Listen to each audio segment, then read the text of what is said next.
Halo YouTube dan selamat datang kembali di Cerita Misteri ID. Di video kali ini gue adopsi dari pengalaman kerabat jauh yang kemarin sempat mampir ke rumah.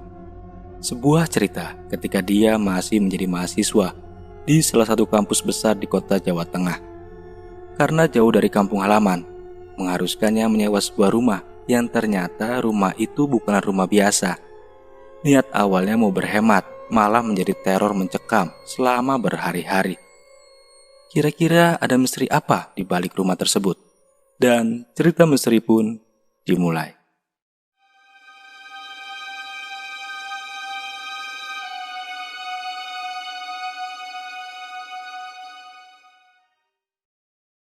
Perkenalkan, namaku Andri, dan sudah lebih dari 2 tahun lamanya aku hidup merantau di kota orang, guna melanjutkan pendidikan di salah satu kampus besar di kota Jawa Tengah. Dan di kota inilah kenangan atas kejadian mengerikan itu pun terjadi. Bagaimana tidak, aku yang niatnya menyewa satu rumah bersama 3 teman lainnya untuk berhemat, malah terjebak dalam teror mengerikan. Waktu itu aku baru masuk semester 3 perkuliahan. Kisah mistis ini bermula ketika Ridwan mengajakku untuk bertemu. "Dri, abis ngampus ngopi yuk," ajak Ridwan kepadaku. Di sini aku mengenal Ridwan dari salah satu kegiatan yang pernah kita lakukan bersama. Dan kegiatan ngopi kami ini sudah menjadi ritual wajib selepas kuliah. Dan pastinya 2 teman kami yang lain sudah menunggu di sana. Mereka adalah Firman dan Indra. Setelah kami berkumpul, basa-basi ngobrol pun kami mulai. Hampir semua topik pembicaraan kami libas semua. Dari masalah kuliah hingga gadis-gadis cantik di kampus tak luput jadi bahan obrolan. "Oh iya, jadi gini bro, aku ngajak kalian kumpul begini karena mau menawarkan sesuatu sama kalian," ucap Indra kepada kami bertiga. "Ada apa Tondra? Kayaknya serius banget," jawab Firman mendengar ucapan Indra tadi. "Jadi begini, rencananya aku sama Ridwan mau ajak kalian ngontrak rumah, biar kita bisa kumpul bareng sama jadi lebih hemat. Soalnya rumah yang bakal kita kontrak ini sewanya murah. Jadi kalau dihitung-hitung bisa menghemat pengeluaran kita semua." "Emang berapa sewanya?" tanyaku yang penasaran. "Sewanya itu 7 juta setahun, Ri," jawab Indra. "Di situ ada 3 kamar dan ruang tamu yang cukup luas. Jadi cocoklah buat jadi base camp kita nanti.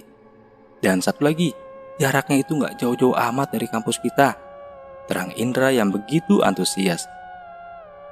Ya sudah, kita coba lihat dulu rumah yang Indra tawarkan ini. Hitung-hitung kita main ke sana," jawabku kepada yang lain. "Oke, kita habisin kopi ini dan lanjut ke sana." Selepas menikmati secangkir kopi, kami berempat mulai bergerak menuju rumah yang Indra maksud. Di perjalanan terlihat suasananya masih cukup rindang dengan banyak pohon di tepi jalan. "Lumayan jauh Indra?" tanyaku kepada Indra yang kebetulan kami berboncengan di motor yang sama. "Enggak kok, tinggal beberapa meter lagi juga sampai Ndri." Setelah hampir 20 menit berkendara motor, akhirnya kami sampai di rumah itu. Sebuah rumah bergaya tempo dulu dengan halaman yang cukup luas. "Nah, ini rumah yang tadi aku ceritain. Bagus kan?" terang Indra yang tetap antusias mencekoki kami dengan idenya itu. "Kita masuk aja Lundra, mau lihat bagian dalamnya." "Kalau dari luar aku sih cocok karena garasinya luas sama banyak pohon." "Bentar ya, aku coba telepon yang punya rumahnya dulu." Si Indra semangat bener ya Ndri. "Kayaknya dia dapat komisi kalau kita sampai nyewa nih rumah," bisik Firman kepada aku. "Gak apa-apa lah, kan kita juga kebantu kalau misalkan apa yang Indra ceritakan tadi itu benar," jawabku kepada Firman. "Bentar lagi yang punya rumah bakalan kesini." "Ra, ini rumah sih bagus, tapi kayaknya udah lama kosong ya." Ucapan Ridwan yang sedari tadi nampak diam membuat kami sedikit bingung. "Maksudnya gimana Wan? Ini rumah hawanya agak beda kalau menurutku." "Ah, mungkin cuma perasaanmu saja Wan. Kita kan belum lihat dalamnya, jadi jangan langsung bilang begitu." Sekitar 20 menit lamanya kita menunggu. Akhirnya seorang bapak-bapak datang menghampiri kami. "Mas yang mau lihat rumah ya?" "Oh iya pak, saya Indra yang tadi telepon bapak." "Oh, saya Yanto mas. Ya sudah, kita langsung masuk saja ke dalam. Biar saya bukakan pintunya. Terang Pak Yanto mempersilahkan kami ke dalam. Dari luar memang tidak ada yang aneh. Hanya ada satu pohon mangga cukup besar di antara pohon-pohon lain yang berukuran kecil. Tapi baru saja kami melangkahkan masuk ke dalam pintu. Suasana yang sebelumnya Ridwan katakan mulai kami rasakan. Ada perasaan tak nyaman di sana. Kok hawanya gini amat ya? Ucapku dalam hati. Sudahlah, mungkin karena baru dimasuki, jadi sirkulasi udaranya terasa berbeda. Di sini, tanpa instruksi, kami berempat langsung berpencar, mengecek setiap sudut rumah. Baru masuk dalam ruang tamu, aku melihat sebuah kursi goyang yang terbuat dari rotan, tepat berada di sudut ruangan itu. Selain itu, di beberapa sudut rumah ada perabotan yang sudah tersedia, seperti lemari, meja, kursi. Jadi cukup banyak dan lumayan lengkap. Sampai akhirnya, Ridwan yang sejak tadi berada di luar rumah, tiba-tiba masuk ke dalam. Ra, di sini nggak jauh dari kuburan ya? Iya mas, nggak jauh dari rumah ini ada pemakaman umum, sahut Pak Yanto sambil menunjuk ke arah kuburan yang tadi ditanyakan oleh Ridwan. Sontak beberapa dari kami yang mendengar langsung saling tatap. Tapi aman kan ya Pak? Tanya Ridwan kembali. Aman kok mas, nggak pernah ada maling, jawab Pak Yanto. Maksud saya aman dari makhluk gaib Pak. Pak Yanto tersenyum dengan sedikit tertawa mendengar perkataan Ridwan. Memang kalau ada kenapa mas? Pertanyaan Pak Yanto membuat kami tertegun sejenak. Gak apa-apa kok Pak, jawab Ridwan sedikit bercanda.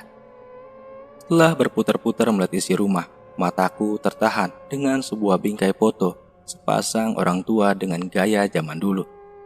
Ini pemilik sebelumnya Pak? Tanyaku kepada Pak Yanto. Iya bener mas, ini foto kakak saya dengan istrinya. Meninggal karena sakit ya Pak? Tanyaku lagi. Iya mas, karena sakit. Jawaban yang terdengar sedikit ragu dari Pak Yanto. Sudahlah, ini kan hanya sebuah foto. Tapi jika mas jadi menyewa rumah dan masnya terganggu dengan foto ini, nanti biar saya pindahkan ke rumah saya saja. Gak apa-apa Pak, jawabku yang tak enak hati, takut menyinggung perasaan Pak Yanto. Walaupun sebenarnya lebih baik juga kalau foto ini dipindahkan. Setelah cukup melihat-lihat, kami semua merasa cocok dan tidak ada hal janggal sementara ini. Paling hanya tinggal kami rapikan dan bersihkan. Permisi Pak Yanto, kami rembukan dulu sebentar ya. Terang Indra sambil menarik kami ke ruangan lain. Gimana, kalian cocok nggak? Bagus kok, rumahnya luas dan cukup buat kita berempat, terang Firman. Iya, cuma perlu dibersihin aja, ditambah harga sewanya murah kalau kita bagi 4. Oke, berarti kita deal ya. Aku tinggal ngomong ke Pak Yanto nih. Kami pun mengangguk, tanda kalau semuanya sudah setuju. Saat itu kami semua sepakat akan mengontrak tanpa mengetahui misteri yang ada di dalam rumah ini. Pak, kami semua setuju untuk menyewa rumah Bapak. Tapi kami mulai mengisi setelah 2 minggu dari hari ini, karena kami harus menyiapkan kepindahan kami ke sini. Boleh mas, tapi di DP dulu ya, jawab Pak Yanto. Kami lalu mengeluarkan uang sebesar Rp500.000 sebagai uang panjernya. Ini kuncinya dan nanti saya juga suruh orang untuk membersihkan rumah ini.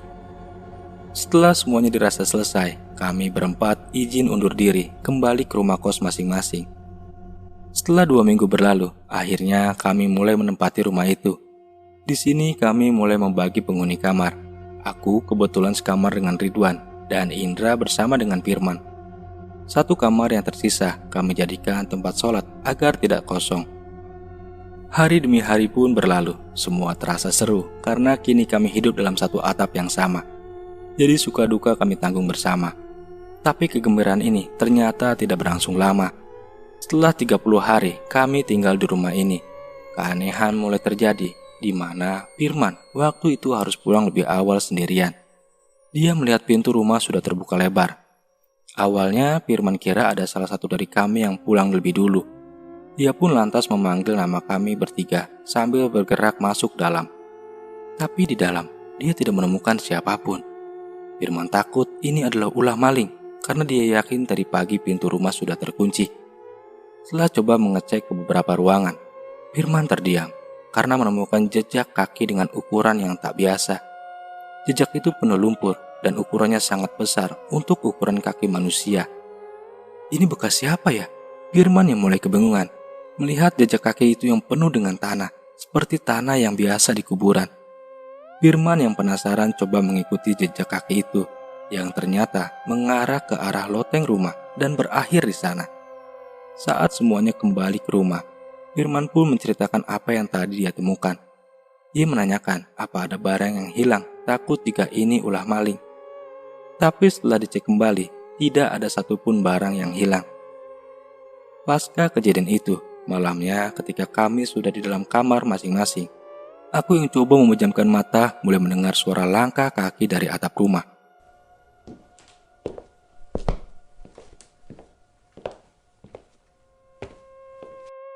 Suaranya terdengar jelas. Aku coba memperhatikan langkah itu. Takut jika aku salah dengar, tapi suara langkah itu semakin jelas. Wan, bangun Wan. Aku coba membangunkan Ridwan yang sedang tidur. Alah, susah banget bangunnya nih anak. Ridwan tetap tertidur meski sudah ketepuk badannya.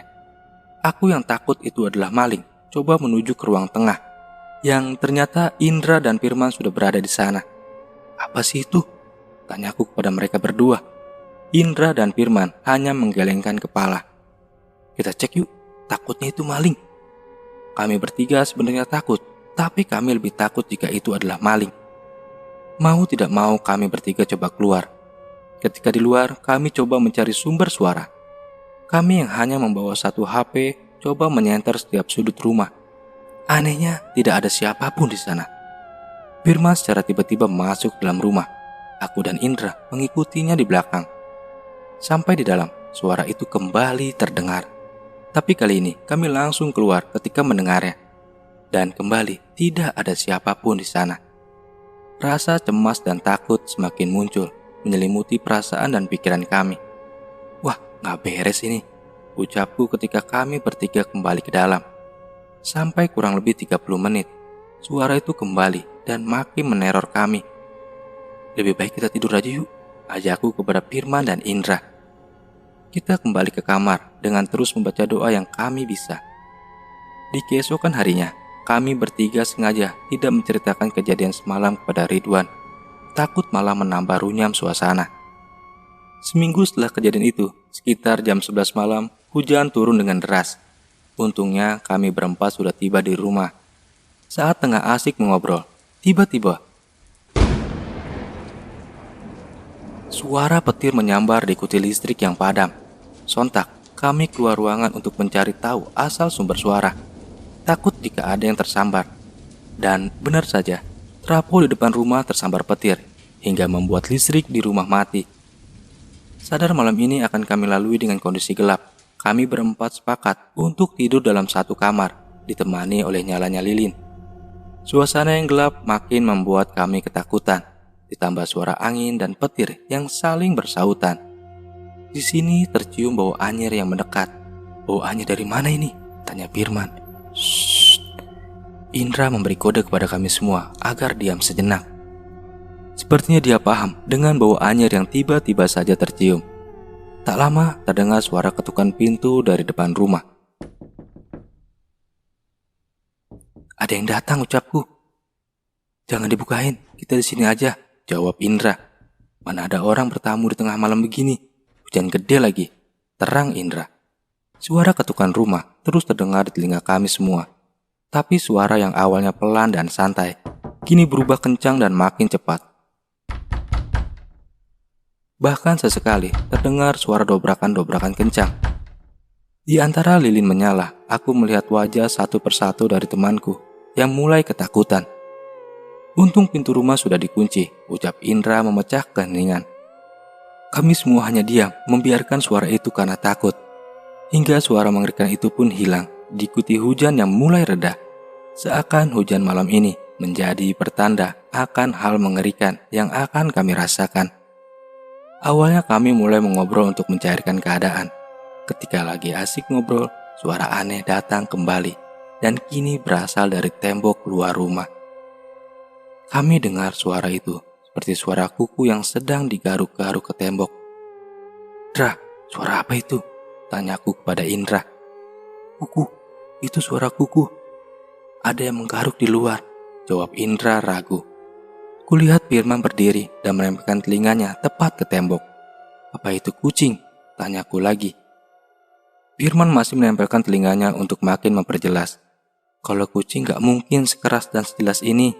Selain itu, samping rumah kita ini kan semak-semak. Ngapain juga kucing ke situ malam begini? Apa kita cek aja?" ajakku kepada yang lain. "Kamu berani?" Kalau sendiri aku enggak," jawabku.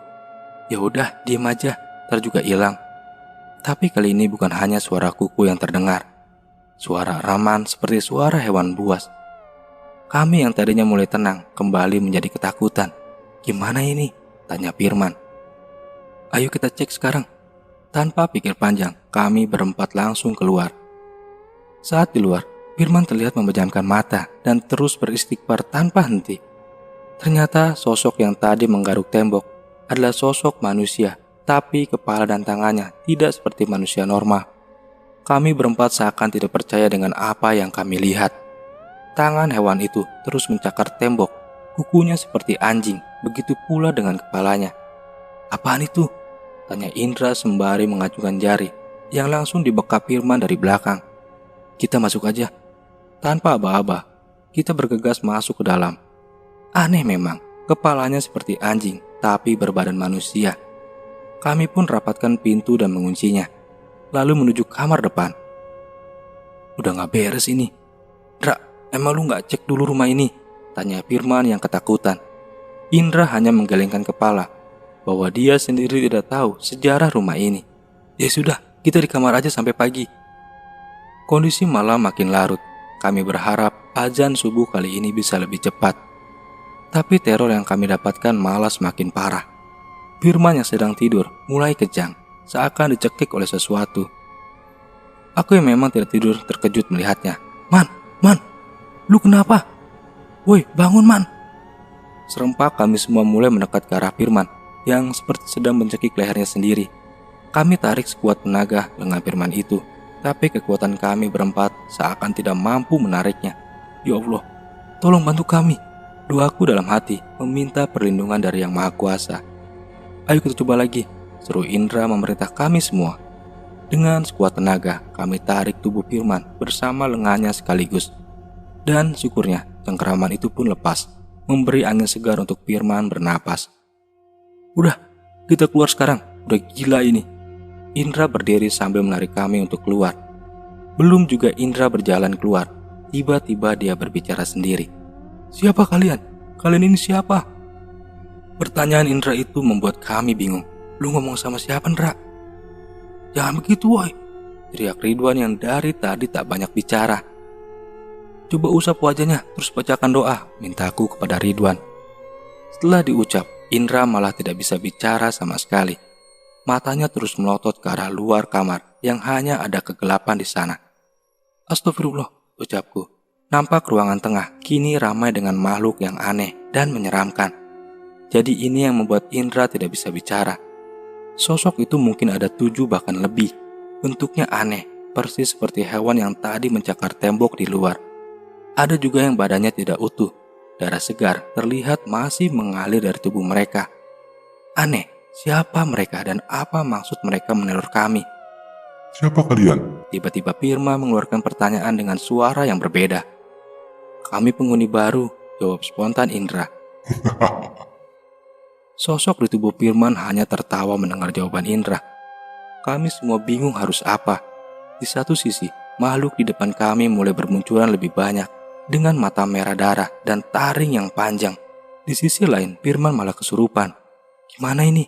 tanya Indra kepadaku. "Hah, mana ku tahu?" jawabku. Di sini kami memutuskan untuk berdoa sebisa mungkin. Tapi lagi-lagi sosok itu hanya tertawa, hingga membuat kami ketakutan. "Tolong, tolong!" Berulang-ulang kali kami berteriak meminta tolong, berharap ada seseorang yang mendengarnya. Dan tiba-tiba, Ridwan berlari kencang menuju pintu keluar. Wan! Aku dan Indra hanya bisa melihat tubuh Ridwan melesat di antara sosok mengerikan itu. Kini wajah bertaring berbau busuk mengerikan itu semakin mengelilingi kami dengan tatapan penuh amarah sepeninggal Ridwan yang pergi. Kami hanya berharap bantuan Sang Pencipta agar Ridwan dimudahkan dalam mencari bantuan di luar. Di tengah rasa takutku dan indera yang sudah mencapai puncaknya, terdengar suara.